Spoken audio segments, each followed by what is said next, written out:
welcome to the Parenting for Faith podcast. It is season 15, episode 4, and it is great to have you here. My name is Jess. And my name is Anna. And this is the Parenting for Faith podcast. So we are part of BRF Ministries, and we equip parents and carers to support their kids and teenagers to meet and know God. And we also work with churches to help them to be the supportive community around parents, give them confidence, give them tools, and generally just be their biggest cheerleaders. So we love churches, we love parents, we love carers.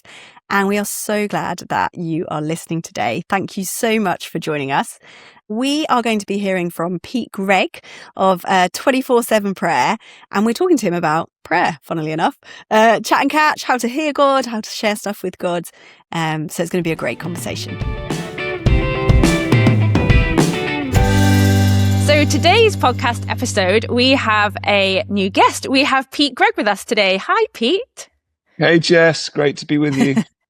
Yeah, thank you so much for being on our podcast today.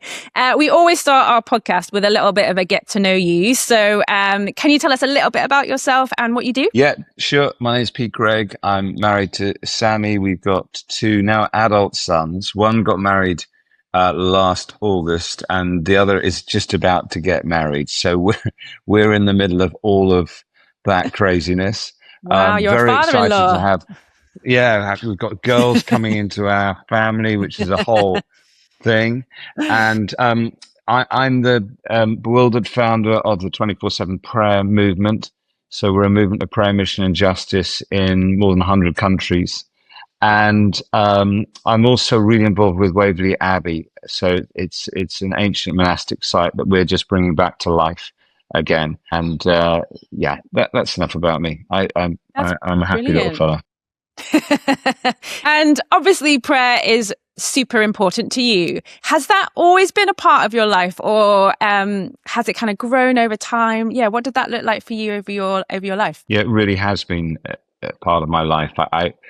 Because my mother was a prayerful woman, and I'm quite sure that, even when I was, feeding at her breast, she was praying for me.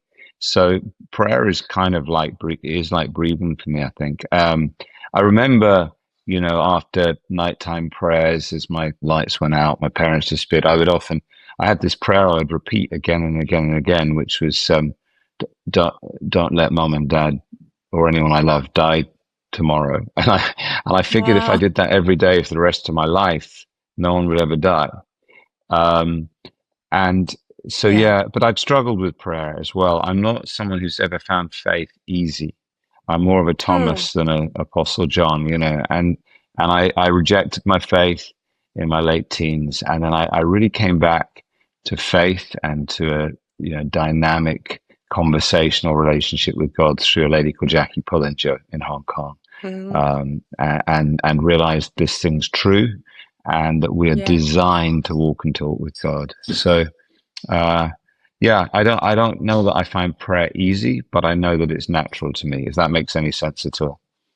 Yeah, I think it does. And you said that your mum has always been praying, and that was probably kind of just all around you at home. What was that like as a child to have? Was she very obvious about her prayer, or was it that you just knew she was always praying? Would it always be behind closed doors, or would you see it happen? Yeah, it was kind of obvious. I mean, I used to be mortified that we would say grace before meals whenever I had friends around. I found that so embarrassing. We would often kneel at the sofa to pray at night, just as a family.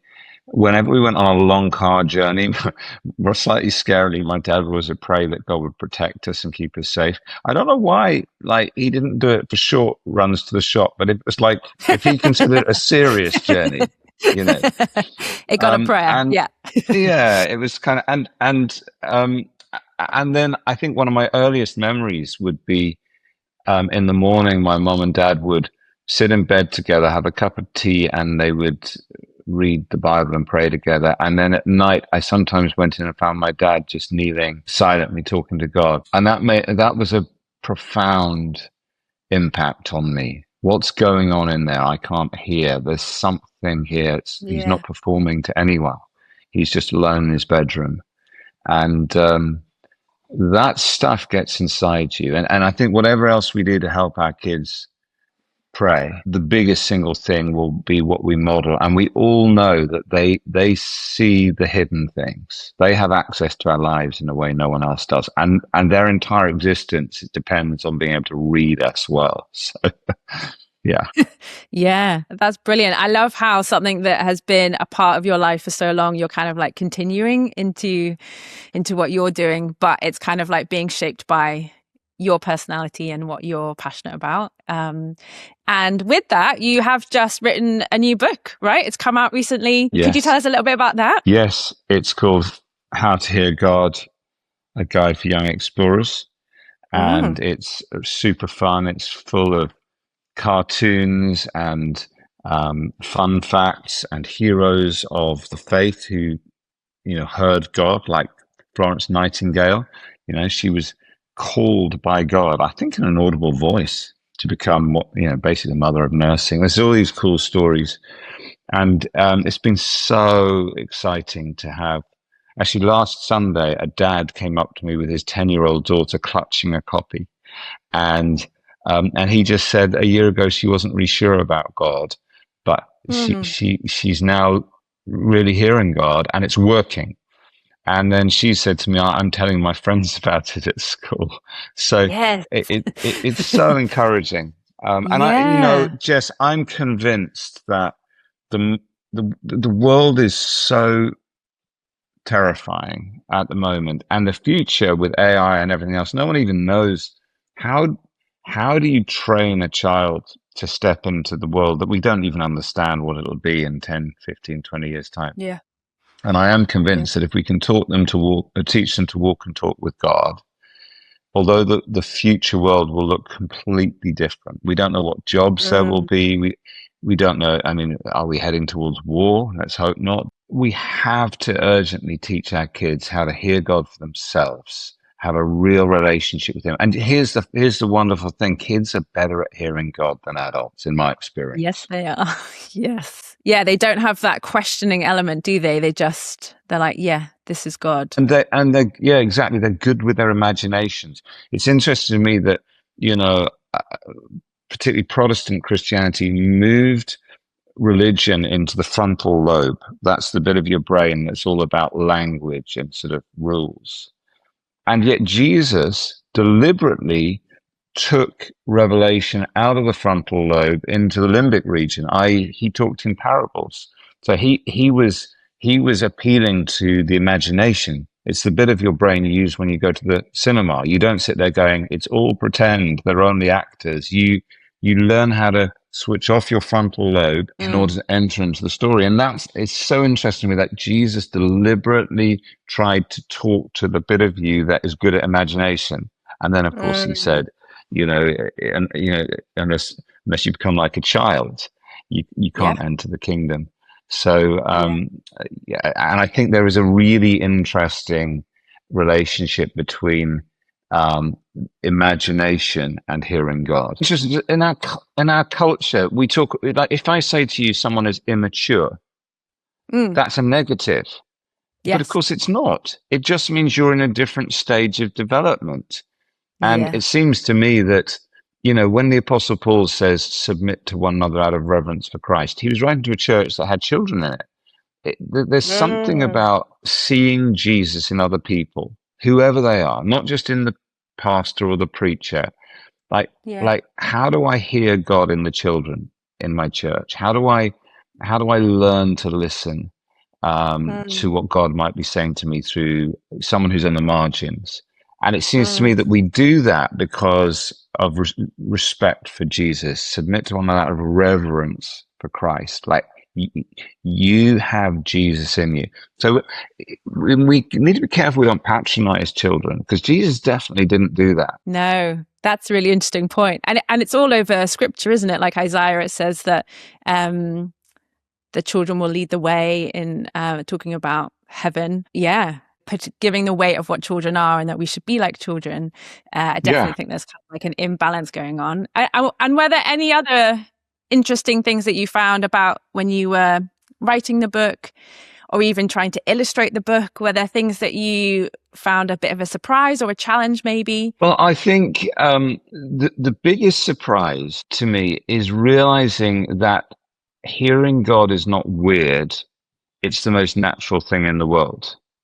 The really weird thing is people who claim to never have heard God or experienced God. That's a very strange thing.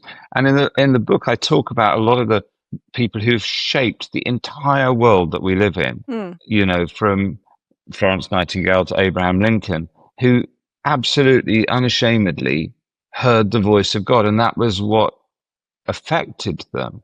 There's a lovely story about a guy called George Carver Washington, who was an amazing African American scientist who saw creation as God's laboratory, and he would go and just walk in creation, and then he got inspiration for so many scientific innovations. It wasn't that he switched his brain off and didn't do proper rational science, but he saw that the spiritual and the material world interacted. Or someone like Milton writing Paradise Lost, which was basically dictated to him at night, and then he was blind, and he'd come down, he would then dictate it to his daughter, who wrote it out, and that's considered one of the greatest books in world history. So this, we live in a world where people, if you say to someone at the bus stop, "Oh, I heard God this morning," they'll probably try and certify you or lock you up. But actually, this has been normative for most people who have ever lived for as long back. We can go back to Abraham or whatever. So maybe that's one of the things, is we have to help our kids to understand this is normal. It's not weird. God's not weird because he made everything that's non-weird. He made the real world. So we can't relegate him to being weird.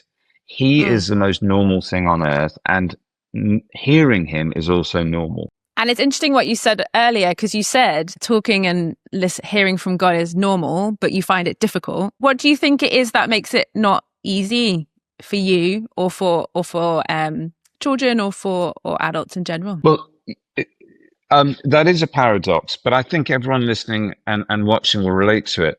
So first of all, yes, prayer is normal. No one, if they get a terminal diagnosis, says, "I really ought to pray about this, but I struggle with prayer." Everyone cries out to God. No one holds a newborn baby and says, "Behold, a biological fluke born into a meaningless universe." Pretty much everyone, whether or not they go to church, thinks this is kind of a miracle. So to be human is to pray. But it is also very difficult because, firstly, God is sort of invisible.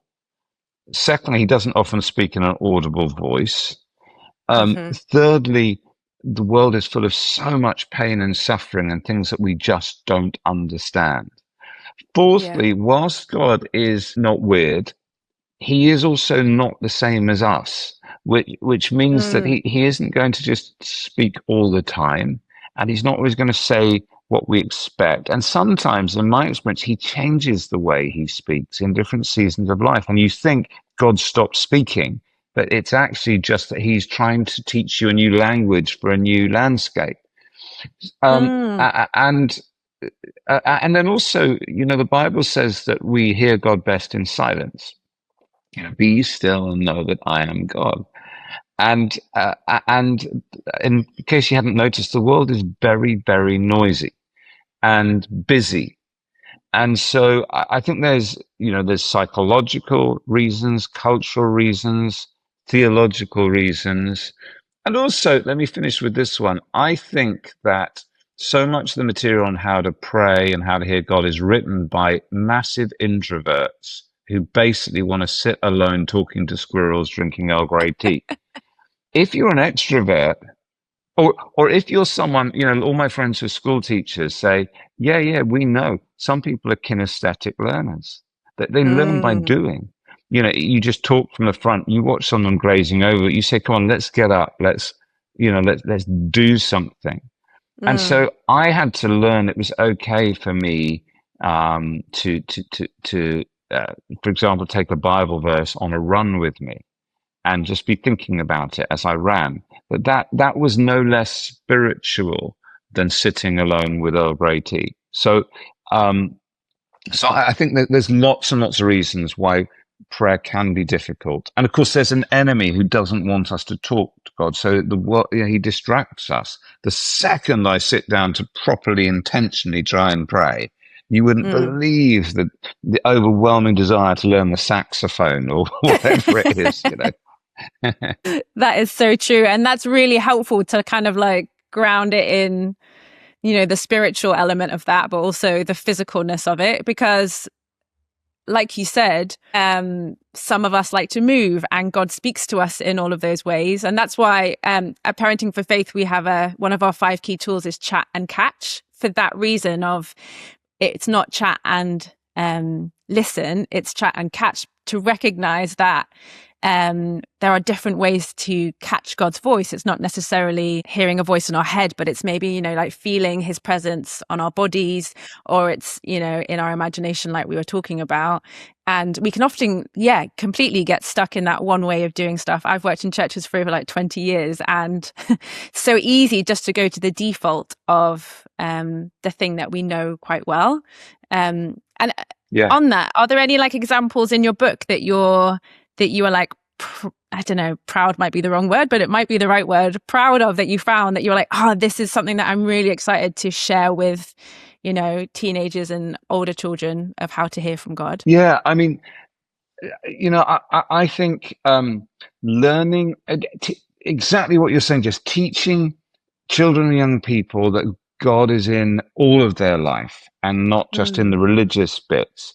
So I remember this was when I was doing youth work. So this is slightly older than just children. But one of the games I used to like playing was, sometimes I would say to them on sort of, you know, youth club night, hey, we're going to just have a social tonight. We're just going to watch a video, and there'd be a great cheer. Oh, good. No God stuff. But then occasionally at the end of the video, I would just switch it off and say, okay, guys, did anyone feel like God was saying to them or showing them anything in that movie? And of course, it wasn't like a Christian movie. It was like a normal movie. And they'd always be like, oh, you told me it was a social. but without fail, you would move into some really interesting conversations. And what I was trying to do is say, God's in that stuff. You know, you don't just have to watch The Chosen or whatever it is. And great as that is. And then the same game, but played in a different way. Sometimes I'd say, hey, who wants to go to McDonald's? And then we'd be sitting in there, and I'd say, hey, let's get our Bibles out on our phones. And they'd be like, oh, we're at McDonald's. But what I was trying to do is say, God's in all of it, not just when you're in religious mode. And I think it's even very little kids. It's amazing how quickly, if we're not careful, that's what was great about my dad sitting in the car seat and not immediately turning the ignition, but praying. I was learning in formative years, God's in the way you drive a car and not just what you do at church on Sunday. And that's really beautiful, because then it means that children and teenagers are learning that God cares about all those bits too, and not just the spirit, the like religious church. And it also means that we were having this conversation as a group, I was teaching somewhere, and we were having this conversation around, it's difficult when children age out of an activity, or you don't have an activity in church for the next age group. Whereas if you teach them that all these things that we've taught you here are for out there, it's for the rest of the week, then it means that their faith isn't dependent on you having this really great group as a church. See, another really cool thing about it is, when you teach kids to pray and to hear God in normality, their lives become full of miracles, like full of miracles. So if my dad had just driven off the car, then fine. We get to Birmingham safely, fine, whatever. But it became natural, my parents say, oh, thank you, Lord, you answered our prayer. You got us here safely. And that is kind of the way that the Bible works. Like, we're told to pray, give us this day our daily bread, and the supermarkets are full of this stuff. The way I always say it, Jess, is this: if you only ever pray about really big, earnest, you know, scary things, you'll only be very occasionally grateful. Like, you know, how often do you pray about a war ending and it actually ends? But if you learn to pray about the tiny things, the small things, and even the inevitable things, you will live in a state of continual gratitude, and you'll see that you'll receive everything that happens in your life, not as entitlement, but as an answered prayer and as a blessing. And I think that's a pretty, if we want our children to grow up and still live in an enchanted world, right? Because as children, they live in an enchanted world, and then life happens to them. It's like Peter Pan, and you lose it. If we want them to grow up still playful, still joyful, still aware of the sheer magic of waking up as a sentient being in a body on a rock, spinning in space and making yourself a cup of coffee. If we want them to be the kind of people who just go, wow, at life, which is basically worshippers, then the key is to teach them that God is in the small, the normal, the inevitable, and everything comes to us as a blessing and not an entitlement. So I do think that's the place of prayer. And it also means that once you start doing that with children, if you're a parent or carer, then it means that, which is often what happens, is that the children then do it for you. So once you teach them to do it, then they'll start spotting the things, won't they? And they start teaching us, don't they? They do. So because I travel quite a lot with, it's an incredible privilege, but travel all over the world. And that's not always easy, when the kids were little. But one of the bits of advice a mentor gave me, and it really worked, was involve the children in sending you out when you go to the airport or whatever, and welcome you back. So, and it was a bit surreal at times, getting sort of a 5-year-old to put his crumply hand on your head as you kneel in front of him, and you said, I'm off to this country that you've never heard of to talk to lots of people about Jesus. And they pray their little prayer, but they were aware it was like we were a team, and they were part of it. And Jess, a really cool thing, there's a lovely story in the book. Sammy and I were once discerning. We knew it was time to move to a new geographical location. And we had a little short list of places that we might move to. And my mentor had said to me, you need to involve the kids in the discernment process, because otherwise what will happen is, if you pray about it and then God speaks and you move to somewhere and the move doesn't really work out for one or other of them, they'll blame God. But if they feel part of the decision, it's a different thing. So the boys were, I think, 5 and 7. 4 and 6, 5 and 7, that sort of age. And we were praying with them every night, would you show us where we're supposed to move to? And they knew the places that were on the list. And right at the bottom of the list was a place called Guildford. And then one day, walking back from school, so Danny was in a pushchair and Hudson was on one of those like buggy boards on the back. Yeah. Loved that. And Hudson, our oldest, suddenly said to Sammy, my wife, I'm hearing a voice in my head. And she, being the godly woman she is, says, don't listen to it. She thought he was going crazy. And he said that it's a nice voice. She said, those are the worst kinds. And then he said, I think it's God. And she was like, oh, yeah, I meant to believe in that stuff. So she said, well, okay, what's the voice saying? And he said, the voice is saying we're supposed to move to Guildford. So then she tells me this. I phoned my mentor. I said, how much weight do you put on a 6-year-old hearing the audible voice of God? And he said, you'd be nuts if you relocate your entire life on that basis, but you'd also be nuts to ignore it. So I said, thanks for nothing.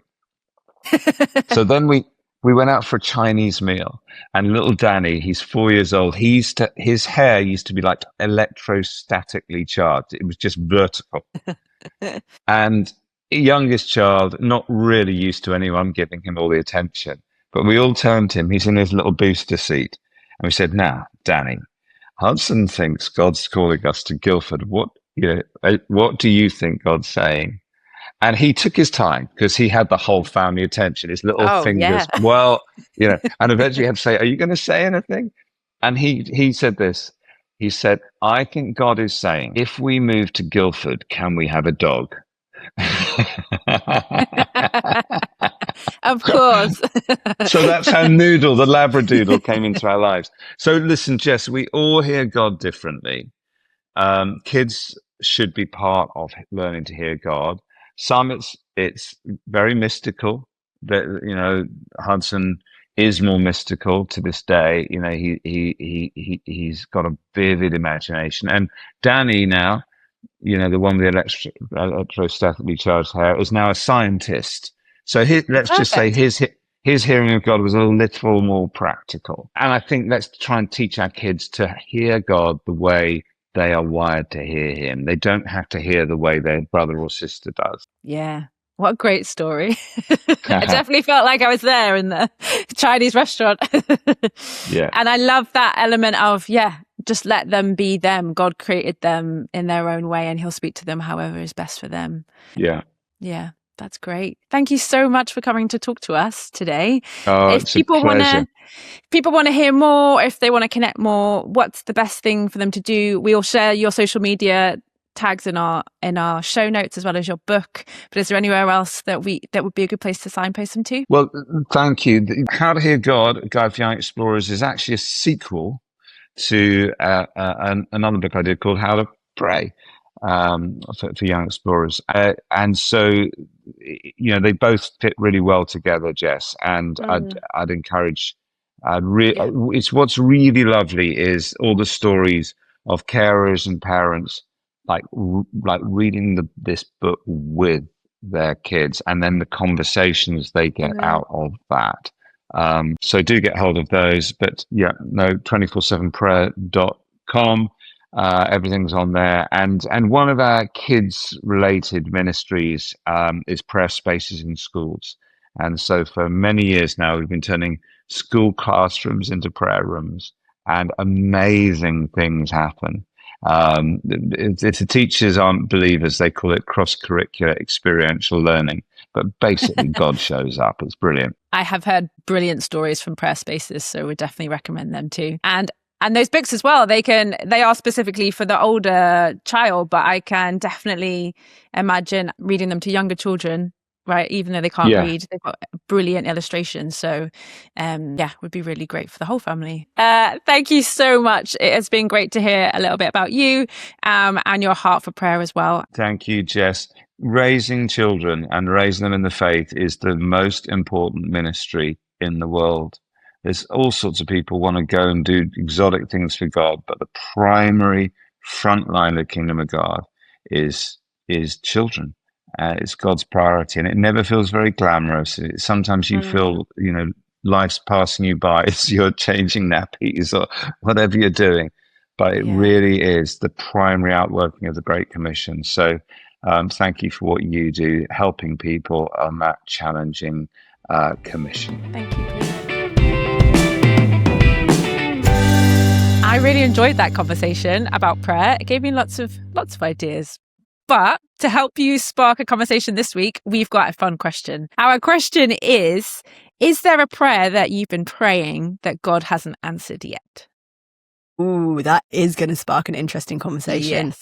Yes. I was almost a little frightened to say it. I love that you did. And be prepared that they might ask it back to you. So is there an unanswered prayer or prayer that you feel like is unanswered that you're willing to share with them as well? Very interesting.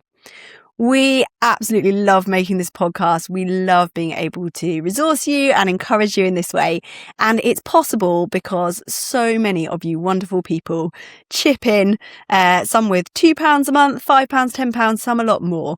But that makes it possible to make this free, and we can send it out to loads of people and make all our other courses and resources as well widely available. So if you've enjoyed this and you would love it to keep going and more people to benefit, we would love you to drop us some pennies or some pounds. You can become a friend of Parenting for Faith, which is £2 a month or more. Or if it's just a one-off, like what you've got in your giving pot or your wallet or whatever it might be at the moment, one-off donations are amazing as well. We love doing this. We want to keep doing it. So thank you so much for being part of making that happen. See you next time. Bye.